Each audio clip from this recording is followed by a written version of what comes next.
Hello everyone, my name is Tiffany and this is my channel, Who's Your Handmade. Thank you so much for stopping by today. Today's video is a fun one. I am participating in a tagging challenge. I was tagged by Zelda from Zelda Sews to participate in sewing this or that. If that sounds interesting to you, stick around. If you are new to my channel, welcome. Thank you so much for stopping by today. I hope that you will consider subscribing if you have not already. I would love to get to know you better and welcome you into the sewing community. Thank you so much to each one of my friends who are tuning in again today. Thank you for stopping by, spending some of your day with me. It means absolutely so much to me. Give this video a thumbs up if you like this kind of content and leave a comment down below. What would your answers be for this or that sewing edition? I would love to chat with you down below in the comments section. So this was a really fun tagging challenge just for fun, created by Julie from the Curated Curvy. She is an amazing creator. She has a wonderful YouTube channel. I will link her down below. She created this really fun tagging challenge just for fun to see what other sewists would answer and learn a little bit more about them.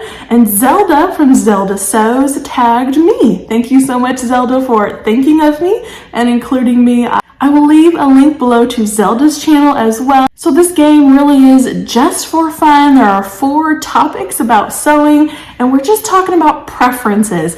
But Zelda really pointed out a great point about this fun little game is that there is in most cases, no right way to do one thing when we're sewing. It's all about preference. So try something out. If it doesn't work for you, try something different. It is okay to be using a different technique for something. It's okay if you like it and I don't, or vice versa. So while this is just a game and we're just doing this just for fun to kind of create some community here, it also is shining light on how inclusive we can be with our techniques and what we prefer when we're doing this sewing hobby.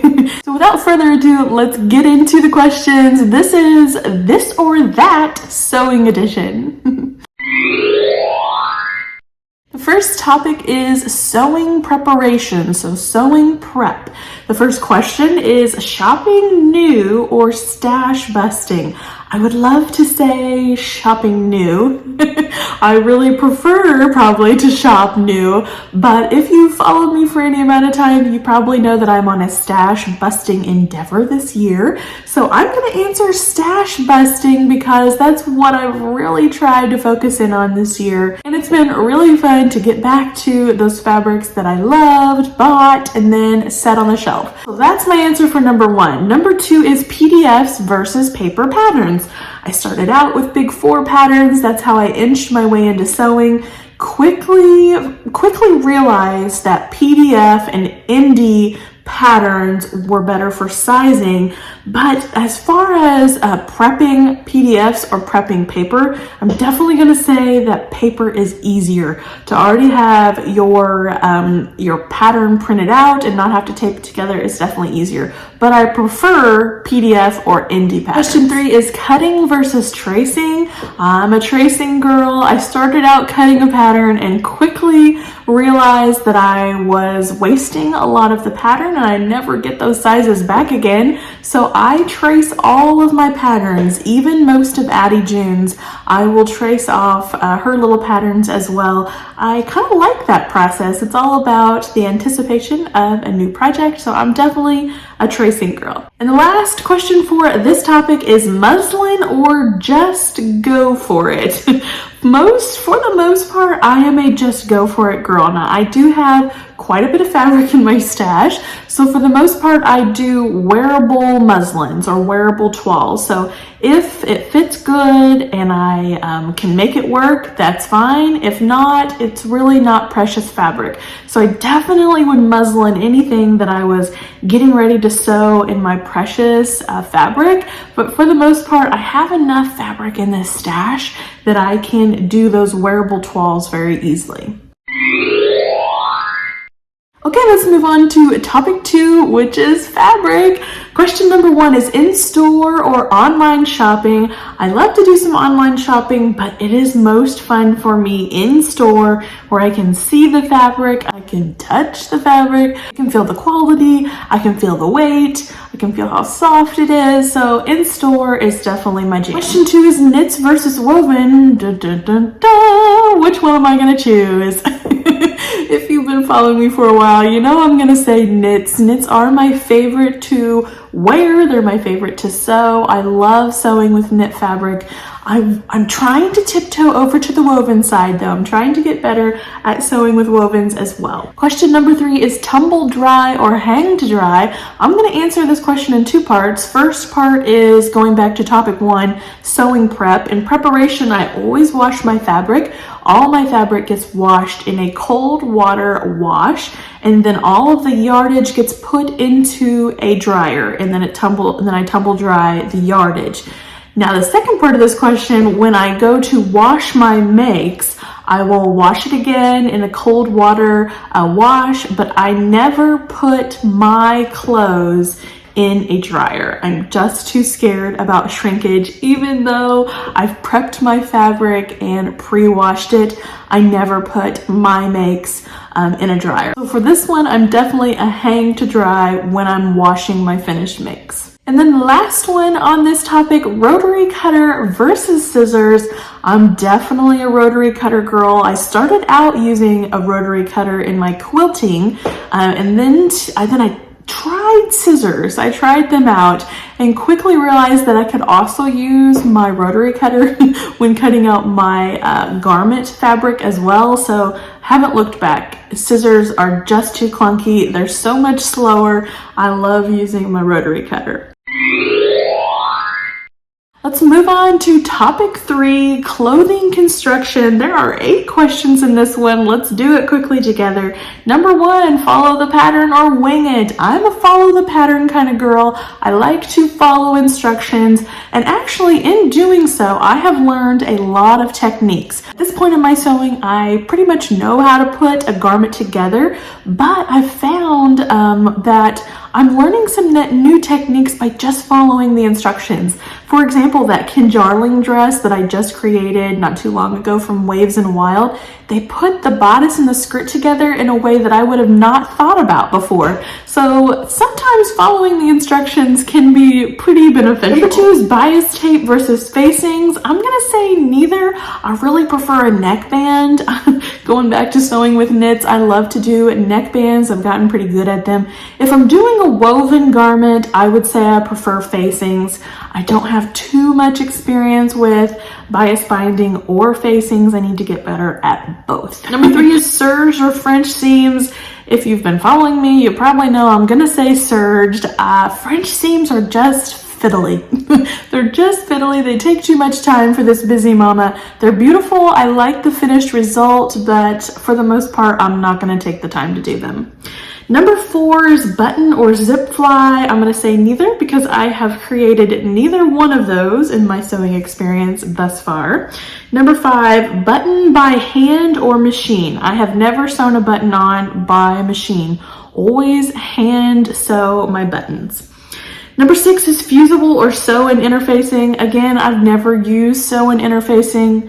Why would you? Why would you when you can just fuse the interfacing to your fabric? Let me know down in the comments below, when is sew-in interfacing useful?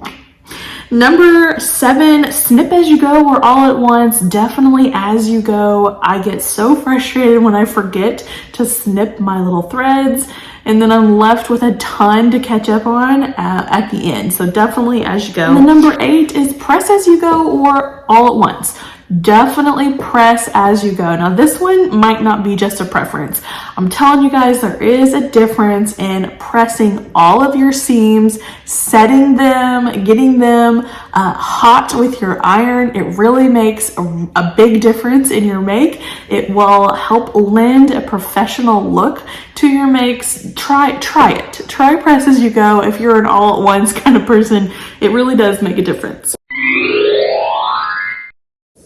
And then moving on to the last topic, sewing habits. So these would be preferences and habits I've picked up. Number one is late night or daytime sewing. I tried late night sewing when my baby was small. I tried to sneak into the sewing room around midnight and work for a couple hours. It was just exhausting me. I was on maternity leave. I thought maybe I could make a go of it, but it did not last. So I am a daytime, actually nap time for the most part, sewist. Addie plays really well on her own now though, so I can sneak in some sewing in the afternoons and evenings as well. Definitely not at night. Number two is slow and steady or frantic. And actually I'm gonna say frantic. I wish I could say slow and steady, but for the most part, I'm kind of like all in. I become consumed with the project and then I just want to finish it. I want to get in there, get it all done and see my finished make. I'm impatient. I want to see my make and do it in a quick, timely manner. I don't want to take too long on it. And then the last question for this or that game is tidy as you go or one big cleaning session at the end. I'm a little bit of both. I will tidy my cutting table, my working surface as I go, kind of keep things all together, especially of an evening. If I don't complete a project, I'll kind of straighten my table up a little bit. But the whole room I will clean after the project's over. It's kind of like a reset. So I do a little bit of both with those. So this was really fun. Maybe it lets you get to know me just a little bit. Again, I would love to hear your answers down below in the comment section. Thank you, Zelda, for tagging me. It's my turn to tag a couple people. I am going to tag my dear friend Agata from In Agatha's Cottage. She has a wonderful YouTube channel below and she's become a wonderful sewing friend. I would love to hear Agatha's answers. And I'm also going to tag Diana from The Wondering Sewist. She has a really neat YouTube channel. She has moved all over and she is a wonderful sewist. So I would love to get to know you, Diana, just a little bit more and see your answers for this game. If I haven't tagged you and you want to play anyway, go right ahead. We would love to see your videos on this or that sewing edition game. Before I leave today, I do want to mention my 1-year YouTube anniversary celebration. I talked about it last week in my #FridaySews video. I am going to celebrate over a couple of videos, but I'm going to do a really special one where I would love for you, as my viewers, my friends, to do a viewer me-made parade. So please submit a picture of your make. You can be wearing it, your pet or your grandchildren or your children could be wearing it. It can be on a hanger if you don't want any of your family members or your picture in the video. I would love to see what you guys are making, show off some of your makes. You see mine all the time. So I would love to do a parade around you guys. Your friendship has meant so very much to me. So please submit those to me via my email address, which I will put right here, and it's always down below. Or you can send them to me on Instagram. I am on Instagram at Hoosier.handmade. You can send me those pictures over there and I will put them into the viewer me-made parade. We're also going to do a gift card giveaway for those who participate in the me-made parade. It's going to be a random draw. It's not going to be my favorite chose out or anything. So we're just going to randomly put those people's name in a hat and I will do a gift card giveaway. It's going to be a really fun celebration, just celebrating this crazy year of taking a leap of faith and starting this YouTube channel. So you have until August 22nd to submit those makes to me, and don't forget to let me know if I inspired that make with something that I shared on my channel. If I inspired you to make that garment, please do let me know. It will mean so much to me. And that's gonna do it for this video. Thank you so much for spending time with me. Give this video a thumbs up and don't forget to comment down below. I would love to know your answers to this or that sewing edition. Thanks so much, Julie, for such a fun tagging challenge. I will see you all in the next video. Take care. Bye-bye.